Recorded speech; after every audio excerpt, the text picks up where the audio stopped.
ಮತ್ತಾಯನು ಬರೆದ ಸುವಾರ್ತೆ 5ನೇ ಅಧ್ಯಾಯ 10ನೇ ವಚನ. ನೀತಿಯ ನಿಮಿತ್ತವಾಗಿ ಹಿಂಸೆಯನ್ನ ತಾಳಿಕೊಳ್ಳುವವರು ಧನ್ಯರು, ಪರಲೋಕ ರಾಜ್ಯವು ಅವರದು. ಬಹಳ ಸ್ಪಷ್ಟವಾದಂತ ಸಂಗತಿಗಳನ್ನ ತನ್ನ ಶಿಷ್ಯರಿಗೂ ಹಾಗೂ ಕೂಡಿ ಬಂದಿರುವಂತಹ ಜನರಿಗೂ ಆತನು ತಿಳಿಸುತ್ತಾ ಮನುಷ್ಯನ ಜೀವಿತದಲ್ಲಿ ಹೇಗಿರಬೇಕು ಅನ್ನುವಂಥದ್ದನ್ನ ಯೇಸು ಸ್ವಾಮಿ ತನ್ನಲ್ಲಿರುವಂತಹ ಗುಣಲಕ್ಷಣಗಳನ್ನ ಅವರಿಗೆ ಅದನ್ನು ಬೋಧನೆ ಮಾಡುವಂತವನಾತನಾಗಿದ್ದಾನೆ. ನೀತಿಯ ನಿಮಿತ್ತವಾಗಿ ಹಿಂಸೆಯನ್ನ ತಾಳಿಕೊಳ್ಳುವವರು ಧನ್ಯರು. Blessed are they which are persecuted for righteousness sake, for there is the kingdom of heaven. ನೀತಿ ನಮ್ಮೆಲ್ಲರಿಗೆ ಗೊತ್ತುಂಟು. ನೀತಿ ಅಂದ್ರೆ ಏನು ಎಂಬುದಾಗಿ, ಯೋಗ್ಯವಾದ, ತಪ್ಪಿಲ್ಲದೆ ಇರುವಂತಹದ್ದು. ಹಿಂಸೆ ಅಂದ್ರೆ ಏನು ಅನ್ನುವಂಥದ್ದನ್ನ ನಾವು ನೋಡುವಾಗ, any severe physical R mental pain. ಹಿಂಸೆ ಎಂಬುದು ಅನುಭವಿಸಬಹುದು ಹೊರತು ಹೇಳಲಿಕ್ಕೆ ಬಹಳ ಕಷ್ಟ. ಹಿಂಸೆಯನ್ನ ಪಡುವಂತವರ ಅನುಭವವೇ ಬೇರೆ. ಅದನ್ನ ಒಂದು ವೇಳೆ ಹೇಳಲಿಕ್ಕೆ ಸಾಧ್ಯ ಇಲ್ಲ. ಆದ್ರೆ ಒಂದು ಡಿಕ್ಷನರಿಯಲ್ಲಿ ನಾನು ಓದುವಾಗ ಅದು severe physical R mental pain, ಅವರನ್ನ ಹಿಂಸೆಗೆ ಒಳಪಡಿಸುವಂತಹದ್ದು ಅಥವಾ ಪರ್ಸಿಕ್ಯೂಟೆಡ್ ಎಂಬುದಾಗಿ ನಾವು ಅದನ್ನ ಹೇಳ್ತೇವೆ. ಕಿರುಕುಳ ಅಥವಾ ಉಪದ್ರವಗಳು ಅದು ಬಂದಾಗ ಅನುಭವಿಸುವಂತದ್ದೇ ಆ ಅನುಭವ. ಒಂದು ವೇಳೆ ಆ ಅನುಭವ ಬಂದಾಗ ಅದು ಹಿಂಸೆನೋ ಸಂಕಟವೋ ದುಃಖವೋ ಅದು ನಮಗೆ ಅರ್ಥವಾಗುವಂತದ್ದಾಗಿದೆ. ಆದ್ರೆ ಯೇಸು ಸ್ವಾಮಿ ಹೇಳುವಂತಹದ್ದು, ತಪ್ಪಿಲ್ಲದೆ ಉತ್ತಮವಾದಂತ ಯೋಗ್ಯವಾದಂತ ರೀತಿಯಲ್ಲಿ ನಾವು ನಡೆಕೊಳ್ಳುವಾಗ ಅದು ಬರುವಂತಹ ಹಿಂಸೆ. 11ನೇ ವಚನಕ್ಕೆ ಆತನು ನೇರವಾಗಿ ಅದನ್ನ ಹೇಳ್ತಾನೆ. ಈ ಹಿಂಸೆ ಯಾಕೆ ಬರ್ತದೆ ಅನ್ನುವಂಥದ್ದನ್ನ, ನನ್ನ ನಿಮಿತ್ತವಾಗಿ ಜನರು ನಿಮ್ಮನ್ನ ನಿಂದಿಸಿ ಹಿಂಸೆ ಪಡಿಸಿ ನಿಮ್ಮ ಮೇಲೆ ಕೆಟ್ಟ ಕೆಟ್ಟ ಮಾತುಗಳನ್ನು ಸುಳ್ಳಾಗಿ ಹೊರಿಸಿದರೆ ನೀವು ಧನ್ಯರು ಎಂಬುದಾಗಿ. ಸುಳ್ಳಾಗಿ ಹೊರಿಸಿದ್ದಾರೆ ಎಂಬುದಾಗಿ ಹೇಳುವಾಗ, ನೀವು ನೀತಿವಂತರು, ತಪ್ಪಿಲ್ಲದೆ ನಡೆಯುವಂತವರು, ಆದರೆ ನಿಮ್ಮ ನೀತಿಯನ್ನ, ನಿಮ್ಮ ಒಳ್ಳೆತನವನ್ನ ಧಿಕ್ಕರಿಸಿ ನಿಮ್ಮ ಮೇಲೆ ತಪ್ಪಾದಂತಹ ಒಂದು ವೇಳೆ ಕೆಟ್ಟ ಮಾತುಗಳನ್ನ ಹೊರಿಸುವಾಗ ನೀವು ಧನ್ಯರು ಎಂಬುದಾಗಿ ಆತನು ಹೇಳ್ತಾನೆ. ಹಾಗಾದ್ರೆ ಯೇಸು ಸ್ವಾಮಿ ಯಾಕೆ ಈ ಸಂಗತಿಗಳನ್ನ ಆತನು ತಿಳಿಸ್ತಾ ಇದ್ದಾನೆ ಅನ್ನುವಂಥದ್ದನ್ನ ನಾವು ನೋಡುವಾಗ, ಯೇಸು ಕ್ರಿಸ್ತನು ತಾನು ಮುಂದೆ ಅನುಭವಿಸಬೇಕಾದಂತ ಸಂಗತಿಗಳು, ಜೊತೆಯಲ್ಲಿ ಶಿಷ್ಯರಿದ್ದಾರೆ, ಅವರಿಗೆ ಹೇಳಿದಂತ ಮಾತು, ನನ್ನನ್ನ ಹಿಂಬಾಲಿಸಿರಿ. ನೀವು ಹಿಂಬಾಲಿಸುವಾಗ ನಿಮ್ಮನ್ನ ಮನುಷ್ಯರನ್ನ ಹಿಡಿಯುವಂತ ಬೆಸ್ತರನ್ನಾಗಿ ನಾನು ಮಾರ್ಪಡಿಸ್ತೇನೆ. ಅವರ ಬದುಕನ್ನ ಅವರು ಬಿಟ್ರು. ಅವರ ಬದುಕು ಸಮುದ್ರದ ಜೊತೆ ಹೋರಾಟ. ತಮ್ಮ ಜೀವಿತ ಹೋರಾಟದ ಜೀವಿತವೇ. ಒಂದು ವೇಳೆ ಸಮುದ್ರಕ್ಕೆ ಹೋದಂತವರು ಹಿಂತಿರುಗಿ ಬರ್ತಾರೋ ಇಲ್ವೋ ಗೊತ್ತಿಲ್ಲ. ಅಲ್ಲಿ ಅಲೆಗಳ ನಡುವೆ ಹೋರಾಡುವಂತವರು. ಒಂದು ವೇಳೆ ಆ ಮೀನು ಸಿಕ್ಕೋದಿಲ್ವೋ ಗೊತ್ತಿಲ್ಲ. ಆದ್ರೆ ಅದೇ ಅವರ ಬದುಕು. ಅದಿಲ್ಲದೆ ಅವ್ರಿಗೆ ಇನ್ಯಾವ ಕೆಲಸವೂ ಗೊತ್ತಿಲ್ಲ. ಅವರು ಜ್ಞಾನವಂತರಲ್ಲ, ವಿದ್ಯಾವಂತರಲ್ಲ.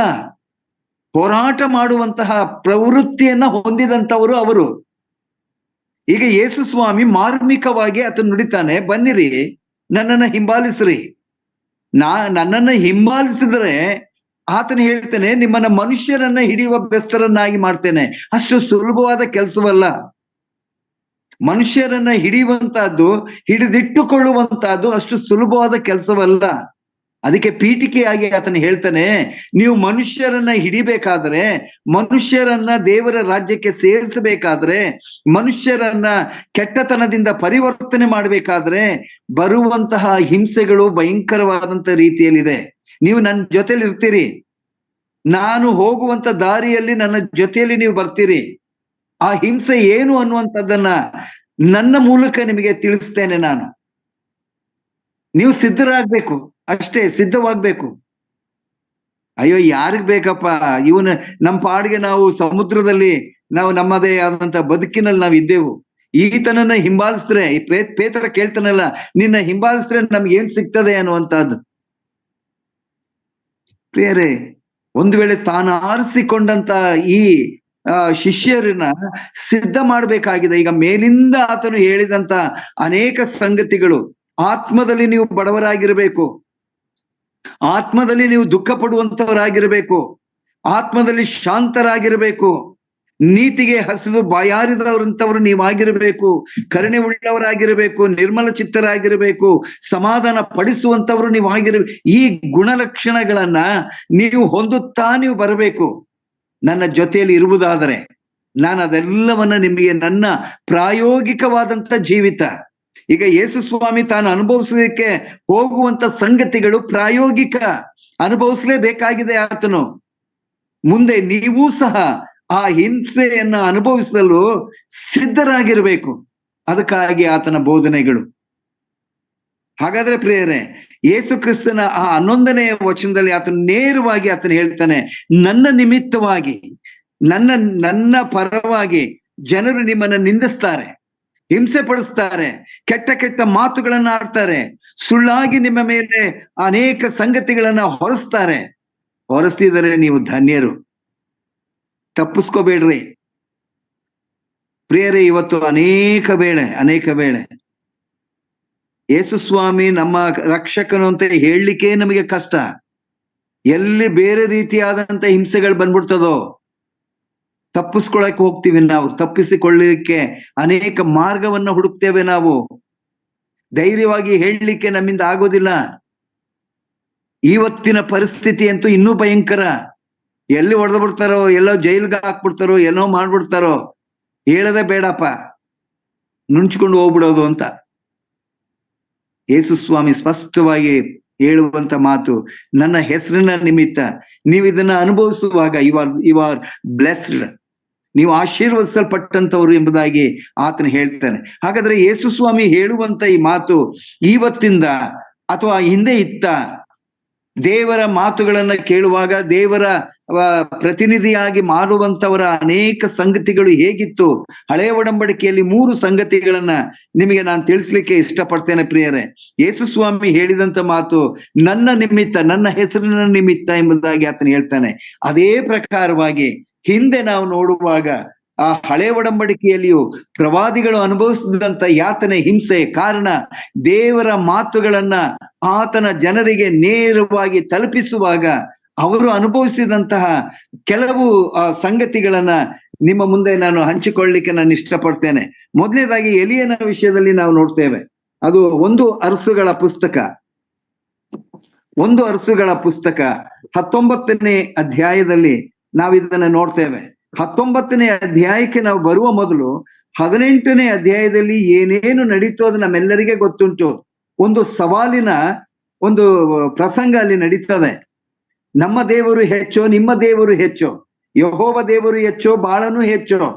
ಒಂದು ಸವಾಲಾಗ್ತಾನೆ ಪ್ರವಾದಿ, ನಾನು ಒಬ್ಬನೇ, ನೀವು ಬೇಕಾದಷ್ಟು ಜನರಿದ್ದೀರಿ, ಈ ದೇವರು, ನನ್ನ ದೇವರು ಎಂಥವನು ಎಂಬುದಾಗಿ ನಾನು ತೋರಿಸ್ಕೊಡ್ತೇನೆ ಎಂಬುದಾಗಿ ಅದನ್ನ ನಾನು ಎಲ್ಲ ವಿವರಿಸಿ ಹೇಳಲಿಕ್ಕೆ ನಾನು ಹೋಗುದಿಲ್ಲ. ಆದರೆ ಈ ಪ್ರವಾದಿ ದೇವರ ವಿಷಯವಾಗಿ ಅಲ್ಲಿ ಆತನು ಹೇಳುವಾಗ ಜನರು ಯಾವ ಸ್ಥಿತಿಯಲ್ಲಿದ್ರು ಅನ್ನುವಂಥದ್ದು ನಮಗೆ ಗೊತ್ತುಂಟು. ದೇವರನ್ನ ಧಿಕ್ಕರಿಸಿದಂಥವರು, ದೇವರನ್ನ ತಿರಸ್ಕಾರ ಮಾಡಿದಂಥವರು, ದೇವರು ಕೊಟ್ಟಂತ ಮಾತುಗಳನ್ನ ನೆರವೇರಿಸದೇ ಇರುವಂತವರು, ಬಾಳನ ವಿಗ್ರಹಕ್ಕೆ ನೈವೇದ್ಯವನ್ನ ಸಲ್ಲಿಸುವಂತವರು. ಬಹುಶಃ ಎಲಿಯನು ಒಬ್ಬನೇ. ಆತನ ಅಂದ, ನನ್ನ ಜೊತೆಯಲ್ಲಿ ದೇವರಿದ್ದಾರೆ, ಆತನು ಜೀವಿಸುವಂತ ದೇವರು, ಪ್ರಾರ್ಥನೆಯನ್ನ ಕೇಳುವಂತ ದೇವರು, ನೆರವೇರಿಸುವಂತ ದೇವರು. ಆತನ ವಿಷಯದಲ್ಲಿ ನಾವು ನೋಡುವಾಗ ಈ 18ನೇ ಅಧ್ಯಾಯ ಸಂಪೂರ್ಣವಾಗಿ ಆತನು ದೇವರನ್ನು ಆಶ್ರಯಿಸಿಕೊಂಡಾಗ ದೇವರು ಕೊಟ್ಟಂತಹ ಸದುತ್ತರವನ್ನು ನೆನಪು ಮಾಡ್ತೇವೆ ಪ್ರಿಯರೇ. ಈಗ 19ನೇ ವಚನಕ್ಕೆ ಬಂದಾಗ ಆತನ ರೀತಿ ನೀತಿ ಏನಾಯ್ತದೆ ಅನ್ನುವಂಥದ್ದನ್ನ ನಾವು ನೋಡೋಣ. 19ನೇ ಅಧ್ಯಾಯ. ಎಲಿಯನು ಎಲ್ಲ ಪ್ರವಾದಿಗಳನ್ನು ಕತ್ತಿಯಿಂದ ಸಂಹರಿಸಿದ್ದನ್ನು, ಅವನು ಮಾಡಿದ ಬೇರೆ ಎಲ್ಲ ಕಾರ್ಯಗಳನ್ನು ಆಹಾಬನು ಇಜಬೇಲಳಿಗೆ ತಿಳಿಸಿದಾಗ ಆಕೆಯು ಎಲಿಯನ ಬಳಿಗೆ ದೂತರನ್ನು ಕಳುಹಿಸಿ ಅವನಿಗೆ, ನೀನು ಪ್ರವಾದಿಗಳ ಪ್ರಾಣವನ್ನು ತೆಗೆದಂತೆ ನಾಳೆ ಇಷ್ಟು ಹೊತ್ತಿಗೆ ನಾನು ನಿನ್ನ ಪ್ರಾಣವನ್ನು ತೆಗೆಯದೆ ಹೋದರೆ, ಆಕೆ ಹೇಳುವಂತ ಮುಂದಿನ ಮಾತು ಕೇಳಿಸ್ಕೊಳ್ಳೋಣ, ದೇವತೆಗಳು ನನಗೆ ಬೇಕಾದನ್ನು ಮಾಡಲಿ ಎಂದು ಹೇಳಿ ಕಳಿಸಿ. ಈಗಾಗಲೇ ನಿದರ್ಶನವಾಗಿ ಒಂದು ಕಾರ್ಯ ಅಲ್ಲಿ ನಡೆದಿದೆ. ಎಲ್ಲಿ? 18ನೇ ಅಧ್ಯಾಯದಲ್ಲಿ. ಜೀವಿಸುವಂತಹ ದೇವರು, ಜೀವವಿಲ್ಲದೆ ಇರುವಂತಹ ವಿಗ್ರಹ, ಅದರ ನಡುವೆ ಆದಂತಹ ಘಟನೆಗಳು ಸ್ಪಷ್ಟವಾಗಿ ಎದುರುಗಡೆ ಉಂಟು. ಈಗ ಈ ಸ್ತ್ರೀ ಒಂದು ವೇಳೆ ಆಕೆ ಆ ರಾಜ್ಯಭಾರವನ್ನ ಮಾಡುವಂತವಳು, ತನ್ನ ಗಂಡನ ಮೇಲೆ ಅಧಿಕಾರವನ್ನ ಸ್ಥಾಪಿಸಿದಂಥವಳು, ಬಹುಶಃ ಅವಳು ಯಾರಿಗೂ ಕೇರ್ ಮಾಡದೇ ಇರುವಂತ ಒಬ್ಬ ಸ್ತ್ರೀ. ಆಕೆ ಈ ಪ್ರವಾದಿಯ ಶಕ್ತಿಯನ್ನ ಕೇಳಿಸ್ಕೊಳ್ತಾಳೆ. ಆತನ ಹೇಳ್ತಾನೆ, ಅಹಾಬನು ಏನೇನು ಮಾಡ್ದ ಅನ್ನೋದನ್ನ ವಿವರಿಸಿ ತನ್ನ ಹೆಂಡತಿಗೆ ಆತನ ಹೇಳ್ತಾನೆ, ಹಿಂಗೆ ಮಾಡಿದ, ಹೀಗೆ ಆಯ್ತು, ಇಷ್ಟು ಜನ ಸತ್ರು, ಹೀಗೆ. ಭಯ ಬರ್ಬೇಕಾಗಿತ್ತು, ದೇವರಲ್ಲಿ ಭಯ ಇರಬೇಕಾಗಿತ್ತು, ಜೀವಿಸುವಂತಹ ದೇವರು ಎಂಥವನೆಂಬುದಾಗಿ ತಿಳ್ಕೊಳ್ಳಬೇಕಾಗಿತ್ತು. ಆದರೆ ಆ ಸ್ತ್ರೀ ಒಂದು ಸವಾಲನ್ನ ಪ್ರವಾದಿಗೆ ಹಾಕ್ತಾಳೆ. ಏನಂತ? ನೀನು ನಮ್ಮ ಪ್ರವಾದಿಗಳ ಪ್ರಾಣವನ್ನ ತೆಗೆದಂತೆ ಟೈಮ್ ಕೊಡ್ತಾಳೆ. ಟೈಮ್, ನಾಳೆ ಇಷ್ಟು ಹೊತ್ತಿಗೆ, ಈ ಸಮಯಕ್ಕೆ ನಾನು ನಿನ್ನ ಪ್ರಾಣವನ್ನ ತೆಗೆಯದೆ ಹೋದರೆ ದೇವತೆಗಳು ಬೇಕಾದಂಗ್ ಮಾಡ್ಲಿ ಅಂತಾಳೆ. ಯಾವ ದೇವತೆಗಳು? ಪ್ರಾಣವಿಲ್ಲದೆ ಇರುವಂತ ದೇವತೆಗಳು. ಆದರೆ ಅವನು ಇದನ್ನು ಕೇಳಿದೊಡನೆ ತನ್ನ ಪ್ರಾಣ ರಕ್ಷಣೆಗಾಗಿ ಅಲ್ಲಿಂದ ಹೊರಟು ಯಹೂದದ ಬೇರ್ಷೆಬಕ್ಕೆ ಬಂದು ಅಲ್ಲಿ ತನ್ನ ಸೇವಕನನ್ನು ಬಿಟ್ಟನು. ಇದು ಪ್ರವಾದಿಯ ಒಂದು ಕೆಲಸ. ದೇವರ ಕಾರ್ಯವನ್ನ ಧಿಕ್ಕರಿಸಿದಂತ ಒಬ್ಬ ಸ್ತ್ರೀ ಪ್ರಾಣ ಭಯವನ್ನ ಆತನಿಗೆ ಹಾಕುವಾಗ, ಈ ಪ್ರವಾದಿ ಯಾವ ಸ್ಥಿತಿಯಲ್ಲಿದ್ದಾನೆ ಅನ್ನುವಂಥದ್ದನ್ನು ನೆನ್ಪು ಮಾಡ್ಕೊಳ್ಳೋಣ. ಅವಳು ಹೇಳಿದ ತಕ್ಷಣ ಆ ದೇವತೆಗಳು, ಅವಳು ನಂಬಿರುವಂತ ದೇವತೆಗಳಿಗೆ ಅಷ್ಟು ಪ್ರಾಬಲ್ಯ ಉಂಟಾ? ಅಂತ ಕಾರ್ಯ ನಡೆಸಲಿಕ್ಕೆ ಸಾಧ್ಯವೋ?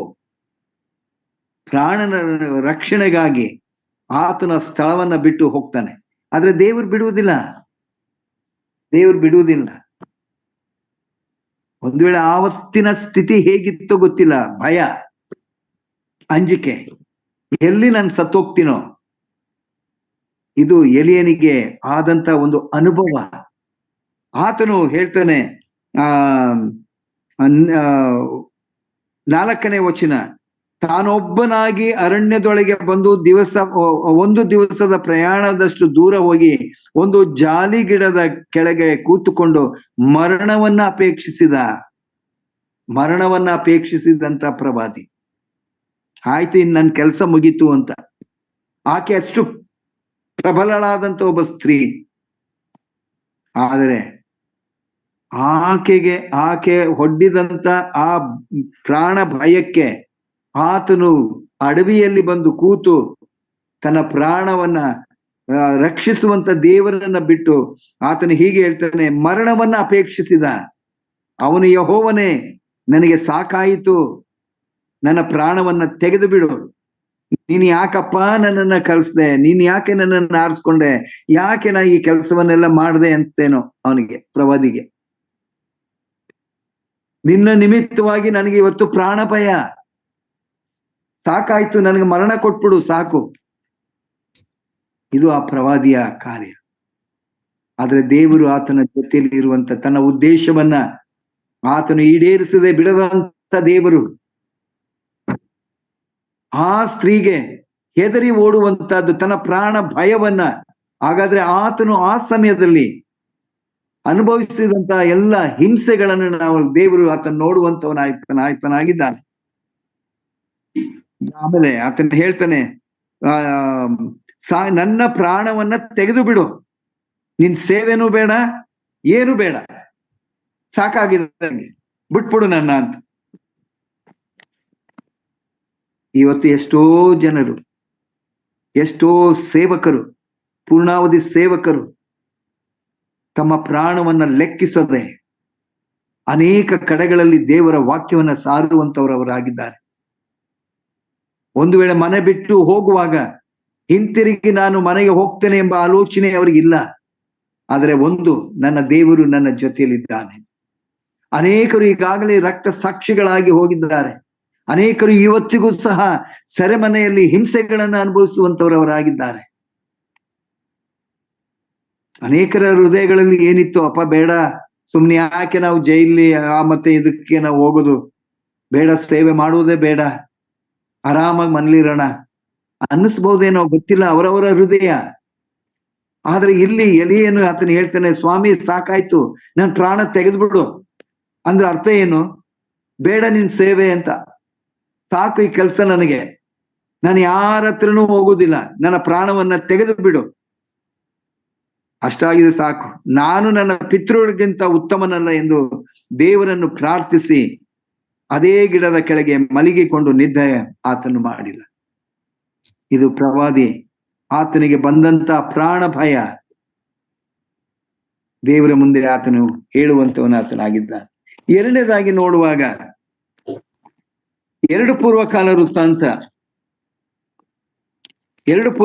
ವೃತ್ತಾಂತ 24ನೇ ಅಧ್ಯಾಯಕ್ಕೆ ನಾವು ಬರುವಾಗ 17ನೇ ವಚನದಿಂದ ನಾನು ಓದ್ತೇನೆ. 17ನೇ ವಚನದಿಂದ, ಯೆಹೋಯಾದನು ಮೃತನಾದ ಮೇಲೆ ಯಹೂದ ಪ್ರಭುಗಳು ಅರಸನ ಬಳಿಗೆ ಬಂದು ಅವನಿಗೆ ಅಡ್ಡ ಬಿದ್ದು ಅವನನ್ನ ಒಲಿಸಿಕೊಂಡರು. ಅಂದಿನಿಂದ ಅವರು ತಮ್ಮ ಪಿತೃಗಳ ದೇವರಾದ ಯೆಹೋವನ ಆಲಯವನ್ನ ಒಂದು ನಿರಾಕರಿಸಿ ಅಶೇರ ಸ್ತಂಭಗಳನ್ನು ವಿಗ್ರಹಗಳನ್ನು ಪೂಜಿಸುವರಾದರು. ಇವ್ರ ಕಥೆನೇ ಹಾಗೆ. ಈ ಇಸ್ರಾಯೇಲ್ಯರು, ಯಹೂದ್ಯರ ಕೆಲಸವೇ ಅದು, ದೇವರನ್ನ ತಿರಸ್ಕಾರ ಮಾಡುವುದು, ದೇವರನ್ನ ಹೀಯಾಳಿಸುವುದು, ದೇವರ ವಿರುದ್ಧವಾಗಿ ಮಾತಾಡುವುದು, ದೇವರು ಅವ್ರಿಗೇನಾದ್ರೂ ಪನಿಷ್ಮೆಂಟ್ ಕೊಟ್ರೆ ತಿರುಗಿ ಆತನ ಬಳಿಗೆ ಬರೋದು, ದೇವರು ಮನಮರುಗುವಂತವನು, ಕರುಣೆಯುಳ್ಳ ದೇವರು, ಕ್ಷಮಿಸುವಂತಹದ್ದು, ಇದೇ ಅವರ ಕತೆ. ನೋಡ್ರಿ, ಅವರು ಬಂದು ತನ್ನ ಅರಸನ ಬಳಿಗೆ ಬಂದು ಅಡ್ಡ ಬಿದ್ದು ಅವನನ್ನ ಹೋಲಿಸ್ಕೊಂಡ್ರು, ಕುಯುಕ್ತಿಯಿಂದ ಹೋಲಿಸ್ಕೊಂಡ್ರು. ಅಂದಿನಿಂದ ಅವರು ತಮ್ಮ ಪಿತೃಗಳ ದೇವರಾದ ಯೆಹೋವನ ಆಲಯವನ್ನ ನಿರಾಕರಿಸಿದ್ರು. ದೇವರ ಆಲಯಕ್ಕೆ ಹೋಗುವುದಿಲ್ಲ, ಬದಲು ಅಶೇರ ಸ್ತಂಭಗಳನ್ನು ವಿಗ್ರಹಗಳನ್ನ ಪೂಜಿಸುತ್ತಾ ಬಂದ್ರು. ಅವರ ಈ ಅಪರಾಧದ ದೆಸೆಯಿಂದ ಯಹೂದದ ಮೇಲೆಯೂ ಯೆರೂಸಲೇಮಿನ ಮೇಲೆಯೂ ದೇವ ಕೋಪ ಉಂಟಾಯಿತು. ಯೆಹೋವನು ಅವರನ್ನು ತನ್ನ ಕಡೆಗೆ ತಿರುಗಿಸಿಕೊಳ್ಳುವುದಕ್ಕಾಗಿ ಅವರ ಬಳಿಗೆ ಪ್ರವಾದಿಗಳನ್ನು ಕಳಿಸಿ ಇವರ ಮುಖಾಂತರ ಎಷ್ಟು ಎಚ್ಚರಿಸಿದರೂ ಅವರು ಕಿವಿಗೊಡಲಿಲ್ಲ. ಆಗ ಯಾಜಕನಾದ ಯೆಹೋಯಾದನ ಮಗನಾದ ಜಕರೇನು ದೇವಾತ್ಮವೇಷವುಳ್ಳವನಾದನು. ಆಗ ಅವನು ಜನರ ಎದುರಿಗೆ ಉನ್ನತ ಸ್ಥಾನದಲ್ಲಿ ನಿಂತು ಅವರಿಗೆ ದೇವರ ಮಾತನ್ನು ಕೇಳಿರಿ, ನೀವು ಯೆಹೋವನ ಆಜ್ಞೆಗಳನ್ನು ಮೀರಿ ನಿಮ್ಮನ್ನ ಕೆಡಿಸಿಕೊಳ್ಳುವುದೇಕೆ? ಬುದ್ಧಿವಾದ ಹೇಳ್ತಾ ಇದ್ದಾನೆ. ದೇವರ ಪ್ರತಿನಿಧಿಯಾಗಿ ದೇವರು ಹೇಳಿದಂತ ಮಾತುಗಳನ್ನ ಆತನು ಕೇಳಿ ಅವರಿಗೆ, ನೀವು ಮಾಡ್ತಿರುವುದು ಸರಿ ಇಲ್ಲ, ದೇವರ ಮಾತುಗಳನ್ನ ಕೇಳಿರಿ, ದೇವರ ಕೋಪಕ್ಕೆ ಯಾಕೆ ನೀವು ಗುರಿ ಆಗ್ತಾ ಇದ್ದೀರಿ, ನೀವು ಯೆಹೋವನ ಆಜ್ಞೆಗಳನ್ನು ಯಾಕೆ ಮೀರ್ತಾ ಇದ್ದೀರಿ? ಧರ್ಮೋಪದೇಶ ಕಾಂಡ 6ನೇ ಅಧ್ಯಾಯ 5ನೇ ವಚನ, ನೀವು ಪೂರ್ಣ ಹೃದಯದಿಂದ, ಪೂರ್ಣ ಪ್ರಾಣದಿಂದ, ಪೂರ್ಣ ಶಕ್ತಿಯಿಂದ ನಿಮ್ಮ ದೇವರಾದ ಯೆಹೋವನನ್ನ ಪ್ರೀತಿ ಮಾಡಬೇಕು, ಇದು ಮೊದಲನೇ ಆಜ್ಞೆ. ನನ್ನ ಆಜ್ಞಾ ವಿಧಿ ನಿರ್ಣಯಗಳನ್ನ ಕೈಕೊಂಡು ನಡೆಯಲೇಬೇಕು. ಸ್ಪಷ್ಟವಾಗಿ ಆತನು ಹೇಳಿದ್ದಾನೆ, ಹೀಗೆ ನಡಿಬೇಕು, ಹೀಗೆ ಇರಬೇಕು. ಎಲ್ಲ ಮರೆತರು, ತಮಗೆ ಏನೇನು ಬೇಕೋ ಆ ದೇವತೆಗಳನ್ನ, ಮೂರ್ತಿಗಳನ್ನ ಮಾಡಿಕೊಂಡು ಅದಕ್ಕೆ ಪೂಜೆ ಮಾಡುವಂತವರಾದ್ರು. ಪ್ರವಾದಿಗಳನ್ನ ಕಳಿಸ್ದ, ಕೇರ್ ಮಾಡ್ಲಿಲ್ಲ, ಪ್ರವಾದಿಗಳನ್ನ ಹಿಡಿದ್ರು, ಕೊಂದ್ರು, ಎಲ್ಲ ಮಾಡಿದ್ರು. ನೋಡ್ರಿ, ಇಲ್ಲಿ ಜಕೈನ್ ಏನ್ ಮಾಡ್ತಾರೆ ಅನ್ನುವಂಥದ್ದು, ನೀವು ಯೆಹೋವನನ್ನ ಬಿಟ್ಟಿದ್ದರಿಂದ ಆತನು ನಿಮ್ಮನ್ನು ಬಿಟ್ಟಿದ್ದಾನೆ ಅಂದನು. ಆಗ ಅವರು ಅವನಿಗೆ ವಿರೋಧವಾಗಿ ಒಳಸಂಚು ಮಾಡಿ ಒಳಸಂಚು ಅಂತಂದ್ರೆ ಕುಯುಕ್ತಿಯಿಂದ ಕೆಲಸ ಮಾಡಿದ್ರು. ಪ್ರವಾದಿಗೆ ಗೊತ್ತೇ ಆಗಬಾರದು, ಇಲ್ಲ ಈ ಯಾಜಕನಿಗೆ ಗೊತ್ತೇ ಆಗಬಾರದು. ಆ ರೀತಿಯಾಗಿ ಮಾಡಿ ಅವನಿಗೆ ಆ ಯೆಹೋವನ ಆಲಯದ ಪ್ರಕಾರದಲ್ಲಿ ಅವನನ್ನು ಕಲ್ಲೆಸೆದು ಕೊಂದರು. ಎಂತ ಪ್ಲಾನ್ ಮಾಡ್ಕೊಂಡಿದ್ದಾರೆ! ಯಾರ ನಿಮಿತ್ತವಾಗಿ? ದೇವರ ಮಾತಿಗೆ ಅವರು ಒಳಪಡದೆ, ಈತನು ದೇವರ ಪ್ರತಿನಿಧಿಯಾಗಿ ಹೇಳಿದಕ್ಕೆ ಒಳಸಂಚು ಮಾಡಿ ಆತನನ್ನ ಕಲ್ಲೆಸೆದು ಕೊಂದರು. ಒಂದೊಂದು ಕಲ್ಲೇಟು ಬೀಳುವಾಗ ಸುಲಭವಾಗಿ ಓದ್ಬಿಡ್ತೀವಿ ನಾವು ಅಲ್ವಾ? ಸುಲಭವಾಗಿ ಅವನನ್ನು ಕಲ್ಲೆಸೆದು ಕೊಂದರು. ಆದರೆ ಒಂದೊಂದು ಆತನು ಸಾಯುವವರೆಗೆ ಕಲ್ಲು ಹೊಡೆದು ಆತನನ್ನು ಸಾಯಿಸುವವರೆಗೆ ಒಂದೊಂದು ಕಲ್ಲು ಎಲ್ಲೆಲ್ಲಿ ಬೀಳ್ತಾ ಇತ್ತೋ ಗೊತ್ತಿಲ್ಲ, ಹೇಗಿತ್ತು ನೋವು ಗೊತ್ತಿಲ್ಲ, ಯಾವ ಹಿಂಸೆಯನ್ನು ಆತನ ಅನುಭವಿಸಿದನೋ ಗೊತ್ತಿಲ್ಲ. ಇದು ಆ ಯಾಜಕನಿಗೆ ಬಂದಂತ ಹಿಂಸೆ. ಬಟ್ ಆತನು ಧನ್ಯನು.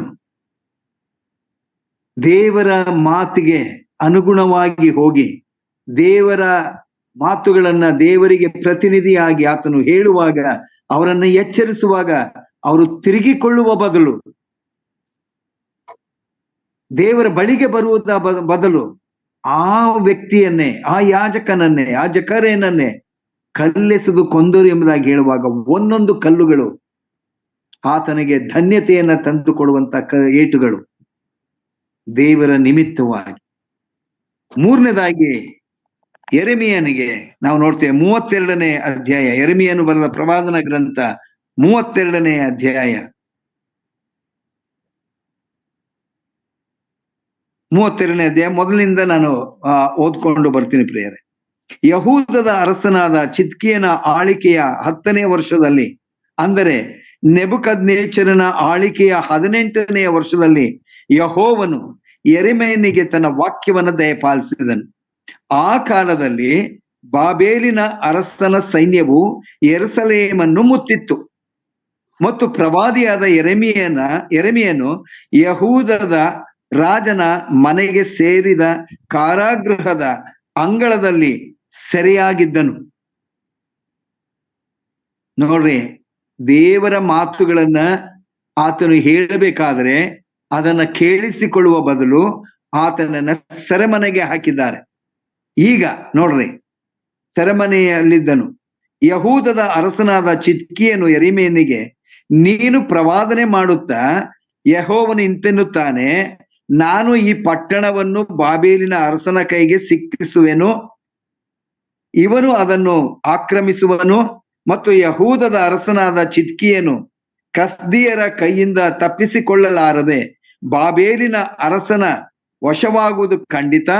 ಅವನಿಗೆ ಸಾಕ್ಷಾತ್ತಾಗಿ ನಿಂತು ಎದೆದುರಾಗಿ ಮಾತಾಡುವನು. ಆ ಅರಸನು ಚಿದ್ಕೀಯನನ್ನು ಬಾಬೇಲಿಗೆ ಒಯ್ದುಕೊಂಡು ಹೋಗುವನು. ನಾನು ಅವನಿಗೆ ದಯೆ ತೋರಿಸುವ ತನಕ ಅಲ್ಲೇ ಇರುವನು. ನೀನು ಕಸ್ದೀಯರೊಡನೆ ಯುದ್ಧ ಮಾಡಿದರೂ ನಿನಗೆ ಜಯವಾಗದು. ಇದು ಯೆಹೋವನ ನುಡಿ ಎಂಬುದಾಗಿ ಏಕೆ ನುಡಿಯುತ್ತೀ ಎಂದು ಹೇಳಿ ಅವನನ್ನು ಸೆರೆಯಲ್ಲಿ ಹಾಕಿಸಿದ್ದನು. ತಿಳಿಸಿದ್ರೂ ತಪ್ಪು, ತಿಳಿಸದೆ ಹೋದ್ರೂ ತಪ್ಪು. ದೇವರು ಹೇಳಿದ್ದಾರೆ, ಹೋಗು, ನೀನು ಚಿದ್ಕೀಯನ ಬಳಿಗೆ ನೀನು ಹೋಗು. ಅವರು ನನ್ನನ್ನು ಬಿಟ್ಟು ಹೋಗಿದ್ದಾರೆ, ಈಗ ನಾನು ಏನ್ ಮಾಡ್ತೀನಿ ಅನ್ನುವಂಥದ್ದನ್ನ ದೇವರು ಯೆರೆಮೀಯನ ಮೂಲಕ ಆತನು ಹೇಳಿಸ್ತಾನೆ. ಬಾಬೇಲಿನ ಅರಸನು ಬಂದು ಇವರನ್ನ ಮುತ್ತಿಗೆ ಹಾಕ್ತಾನೆ. ನಾನು ಈ ವ್ಯಕ್ತಿಯನ್ನ, ಈ ಅರಸನನ್ನ ಆತನ ಕೈಗೆ ಒಪ್ಪಿಸ್ತೇನೆ. ಈ ಅರಸನು ಬಾಬೇಲಿಗೆ ಸರಿಯಾಗಿ ಒಯ್ಯಲ್ಪಡ್ತಾನೆ. ಹೋಗಿ ಹೇಳು ಅಂದ್ರೆ ಅರ್ಥ ಏನು? ಎಚ್ಚರಿಸು ಅಂತ.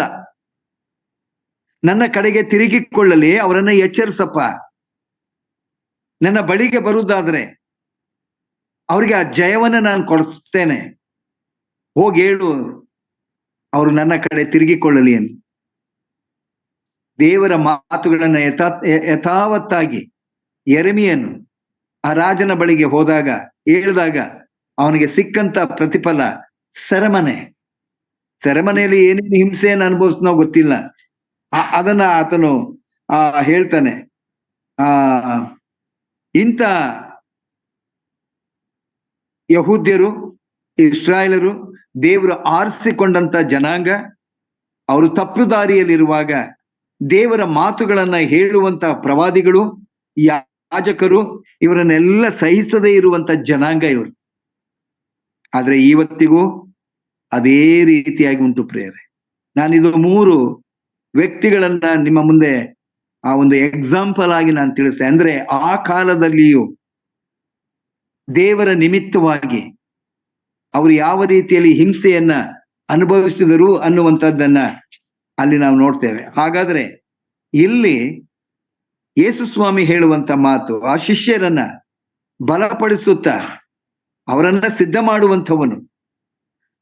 ಅಲ್ಲಿ ಪ್ರವಾದಿಗಳಿಗೂ ದೇವರು ಹೇಳುವಂತದ್ದು ಇದು, ಈ ಜನಾಂಗ ಮುಳ್ಳು ಕೊಂಪೆಯಲ್ಲಿ ಇರುವಂತವರು, ನಿನ್ನನ್ನು ಅಲ್ಲಿ ಕಳಿಸ್ತೇನೆ, ಧೈರ್ಯವಾಗಿ ಹೋಗು ಅಂದ್ರೆ ಅರ್ಥ ಏನು? ನಿನಗೆ ವಿರುದ್ಧವಾಗಿ ತಿರುಗಿ ಬೀಳ್ತಾರೆ. ಪ್ರವಾದಿಗಳಿಗೆ ಗೊತ್ತಿದ್ದರು, ಅವರು ಹೋದ್ರು. ಇಲ್ಲಿ ಯೇಸು ಸ್ವಾಮಿ ತನ್ನ ಪ್ರಾಯೋಗಿಕವಾದಂತ ಜೀವಿತದಲ್ಲಿ ತಾನು ಅನುಭವಿಸ್ಲಿಕ್ಕೆ ಹೋಗುವಂತ ಎಲ್ಲ ಸಂಗತಿಗಳು ತನ್ನ ಜೊತೆಯಲ್ಲಿರುವಂತ ಶಿಷ್ಯರಿಗೆ ಆತನು ತೋರಿಸಿ ಕೊಡುತ್ತಾ, ಮುಂದಿನ ದಿವಸಗಳು ಇದೇ ಹಿಂಸೆ, ಇದೇ ಸಂಕಟ, ಇದೇ ವೇದನೆ ನಿಮಗೂ ಸಹ ಬರ್ತದೆ, but be ready for it. ಅದಕ್ಕೆ ಸಿದ್ಧರಾಗಬೇಕು. ಬಹುಶಃ ಇವತ್ತಿಗೂ ಇಂಥ ಸೇವಕರು, ಅನೇಕ ಸೇವಕರು, ನಾನು ಈಗಾಗಲೇ ಹೇಳಿದೆ, ಕಷ್ಟಗಳನ್ನು ಅನುಭವಿಸಿದಂತ ಸೇವಕರು, ಅವರಿಗೆ ಆ ಪ್ರತಿಫಲ ಒಂದೇ, ಅವರು ಪರಲೋಕ ರಾಜ್ಯಕ್ಕೆ ಸೇರುವಂತವರು. ಹಾಗಾದ್ರೆ ಪ್ರಿಯರೇ, ಇಲ್ಲಿ ಕೆಲವು ಸಂಗತಿಗಳನ್ನ ನಿಮ್ಮ ಮುಂದೆ ನಾನು ಸಂಕ್ಷಿಪ್ತವಾಗಿ ಹೇಳಲಿಕ್ಕೆ ಇಷ್ಟಪಡ್ತೇನೆ. 11ನೇ ವಚನಕ್ಕೆ ಆಧಾರವಾಗಿ, ನನ್ನ ನಿಮಿತ್ತವಾಗಿ ಜನರು ನಿಮ್ಮನ್ನು ನಿಂದಿಸಿ ಹಿಂಸೆ ಪಡಿಸ್ತಾರೆ. ಒಂದು ನಿಂದಿಸ್ತಾರೆ, ಆಮೇಲೆ ಹಿಂಸೆ ಪಡಿಸ್ತಾರೆ. ನಿಂದಿಸೋದು ಅಂತಂದ್ರೆ ಅನೇಕ ಅರ್ಥಗಳುಂಟು. ನಿಂದಿಸುವಂತಹದ್ದು, ತಪ್ಪನ್ನ ಹೇಳುವಂತಹದ್ದು, ಬೈಯುವಂತಹದ್ದು, ಏನೇನು ಹಿಂಸೆ ಅನ್ನೋದು ಎಲ್ಲ ಗೊತ್ತುಂಟು ಪ್ರಿಯರೇ. ಆ ನಿಂದಿಸುವ ಜೊತೆಯಲ್ಲಿ ಆ ಹಿಂಸೆಯನ್ನ ಕೊಡುವಂತವ್ರು, ಆಮೇಲೆ ಕೆಟ್ಟ ಕೆಟ್ಟ ಮಾತುಗಳನ್ನ ಆಡುವಂಥವ್ರು. ಇದರ ಬಗ್ಗೆ persecuted, blessed R they which are persecuted for righteousness. ನೀತಿವಂತರಿಗೆ ಬರುವಂತಹ ಕಿರುಕುಳ, ಹಿಂಸೆ, ಉಪದ್ರವ, ಇವೆಲ್ಲ ನಾವು ನೋಡುವಾಗ ನಿಜವಾಗಲೂ ಬಹಳ ಕಷ್ಟ. ಯೇಸು ಸ್ವಾಮಿಯ ವಿಷಯದಲ್ಲಿ ನಾವು ನೋಡುವಾಗ ಆತನನ್ನ ನಿಂದಿಸಿದ್ರು, ತಪ್ಪುಗಳನ್ನ ಹುಡುಕ್ಲಿಕ್ಕೆ ಆತನ ಜೊತೆಯಲ್ಲಿದ್ರು, ಆತನು ಶಿಲ್ಬೆಗೆ ಹಾಕುವ ಮೊದಲು ಏನೇನು ಮಾಡಿದ್ರು ಅವೆಲ್ಲವೂ ಗೊತ್ತು. ಅವೆಲ್ಲವೂ ಸಹ ಶಿಷ್ಯರು ನೋಡ್ತಾ ಇದ್ರು. ಯೇಸು ಸ್ವಾಮಿ ಅನುಭವಿಸುವಂತ ಎಲ್ಲ ಹಿಂಸೆಗಳನ್ನ ಅವರು ಅವರು ನೋಡುತ್ತಾ ಇದ್ದಂಥವರು ಒಂದು ವೇಳೆ ಆವತ್ತು ನೆನ್ಪು ಮಾಡ್ಕೊಂಡ್ರೇನ, ಯೇಸು ಸ್ವಾಮಿಯ ಜೊತೆಯಲ್ಲಿ ಪ್ರಾರಂಭದಲ್ಲಿ ಆತನು ಬೆಟ್ಟವನ್ನೇರಿ ಆತನು ಹೇಳಿದಂತ ಈ ಸಂಗತಿಗಳೆಲ್ಲ ಈಗ ಅವರ ಅನುಭವಕ್ಕೆ ಅದು ಬರ್ತಾ ಇದೆಯೇನೋ ಏನೋ. ಅವರು ಆತನ ಜೊತೆಯಲ್ಲಿರುವಾಗ ಇದೆಲ್ಲದಕ್ಕೆ ಸಿದ್ಧರಾಗಬೇಕೆಂಬುದಾಗಿ ಹೇಳುವಾಗ ಎಷ್ಟು ರೀತಿಯಲ್ಲಿ ಅವರು ಸಿದ್ಧರಾದ್ರೂ ಗೊತ್ತಿಲ್ಲ. ಆದ್ರೆ ಈ ಬಂದಂತ ಸಮಯದಲ್ಲಿ ಅನೇಕರು ದೃಢವಾಗಿ ಅವರು ನಿಂತಿದ್ದರು ಪ್ರಿಯರೇ. ಈಗ ಒಂದು ವಚನವನ್ನ ನಾವು ನೋಡೋಣ. ಆ ಹಿಂಸೆಗೆ ಸಂಬಂಧಪಟ್ಟ ಹಾಗೆ ಯೇಸು ಸ್ವಾಮಿ ಹೇಳಿದ ಹಾಗೆ, ನಾನು ಯೇಸು ಸ್ವಾಮಿಯನ್ನ ಕುರಿತು ಹೇಳ್ತಾ ಇಲ್ಲ, ಯಾಕಂದ್ರೆ ಅದು ಶಿಷ್ಯರಿಗೆ ಹೇಳಿದಂತ ಮಾತು. ಏನೇನ್ ಫೇಸ್ ಮಾಡಿದ್ರು ಶಿಷ್ಯರು, ಏನೇನ್ ಫೇಸ್ ಮಾಡಬೇಕು ಅನ್ನುವಂಥದ್ದನ್ನ ನಾವು ನೋಡೋಣ. ಮತ್ತಾಯನು ಬರೆದ ಸುವಾರ್ತೆ 10ನೇ ಅಧ್ಯಾಯ 22ನೇ ವಚನ.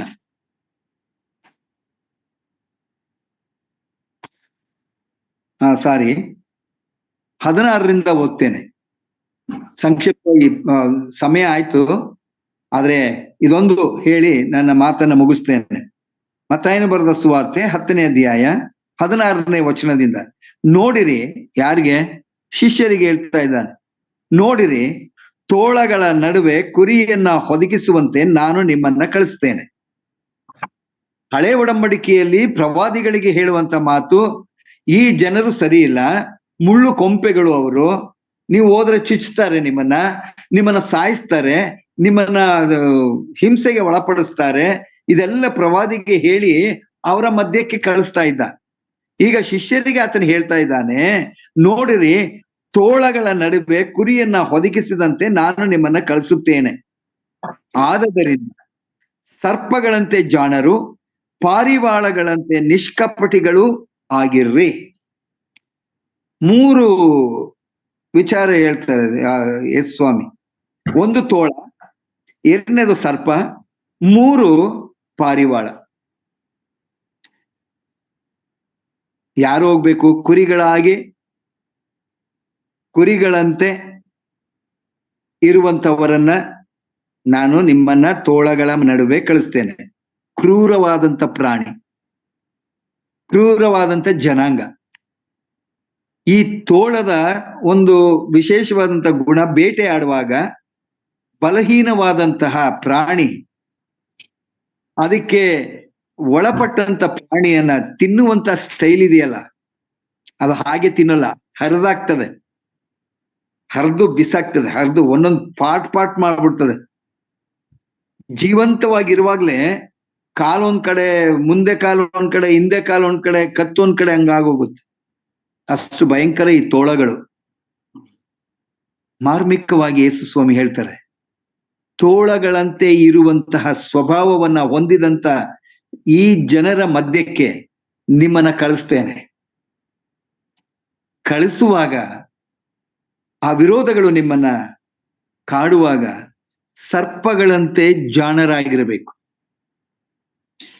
ತನಗೆ ಎಲ್ಲಿ ಅಪಾಯ ಬರ್ತದೋ, ಸರ್ಪದ ಒಂದು ಗುಣ, ತನಗೆ ಎಲ್ಲಿ ನಾನು ಎದುರಿಸ್ಲಿಕ್ಕೆ ಆಗೋದಿಲ್ಲ ಅನ್ನುವಂತಹ ಒಂದು ಸಂದರ್ಭ ಸರ್ಪಕ್ಕೆ ಬರುವಾಗ ಅದು ಹಾಗೆ ಹೊರಟೋಗ್ತದೆ.